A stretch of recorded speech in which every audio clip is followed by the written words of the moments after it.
ચાલો આજે ભારતના ઇતિહાસની એક એવી ક્રાંતિકારી મહિલા વિશે વાત કરીએ જેમણે શિક્ષણની મશાલ પ્રગટાવીને લાખો લોકોના જીવનમાં ઉજાસ ફેલાવ્યો.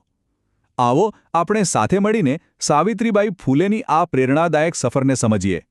જરા કલ્પના તો કરી જુઓ, એક એવો સમય જ્યારે કોઈ છોકરીને ભણાવવામાં આવે તો એને પાપ માનવામાં આવતું હતું. આપણે વાત કરી રહ્યા છીએ 19મી સદીના ભારતની, જ્યાં સામાજિક વાતાવરણ અત્યંત રૂઢિચુસ્ત અને દમનકારી હતું.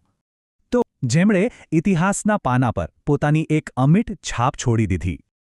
આ છે સાવિત્રીબાઈ ફૂલે.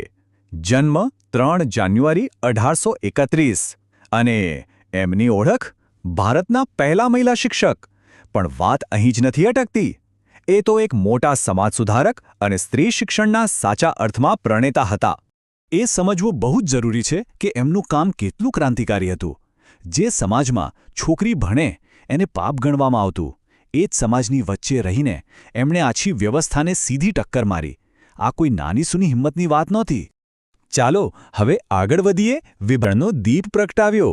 અહીંથી જ એ ઐતિહાસિક ક્ષણની શરૂઆત થઈ જ્યાં એમણે શિક્ષણનો દીવો પ્રગટાવીને અંધકારને દૂર કરવાનો સંકલ્પ કર્યો. જો અહીં બે તદ્દન અલગ વિચારો સામસામે છે. એક બાજુ સમાજ શું માનતો હતો કે ભાઈ દીકરીઓને તો ભણાવાય જ નહીં, એ ખોટું છે, અને બીજી બાજુ સાવિત્રીબાઈ અને એમના પતિ જ્યોતિબા ફૂલેએ શું કર્યું? એમણે તો પુણેમાં છોકરીઓ માટે ભારતની પહેલી સ્કૂલ ખોલી નાખી. સીધો જ એ રૂઢિચુસ્ત વિચાર પર પ્રહાર. સ્વાભાવિક છે, આવું ક્રાંતિકારી કામ કરો એટલે વિરોધ તો થવાનો જ. સમાજ સામે એક સંઘર્ષ. એમનો રસ્તો જરાય સરળ નહોતો. અને આ વિરોધ કેવો હતો? કોઈ સામાન્ય વિરોધ નહીં. એમને રોજ જાહેરમાં અપમાન સહન કરવું પડતું. આખો સમાજ એમને તિરસ્કારની નજરે જોતો. સતત વિરોધ અને મુશ્કેલીઓનો સામનો કરવો પડતો હતો. પણ આટલા હુમલાઓ પછી પણ શું તેઓ અટક્યા? જરાય નહીં. તેઓ પોતાના રસ્તા પરથી 1 ઇંચ પણ પાછા ન હટ્યા.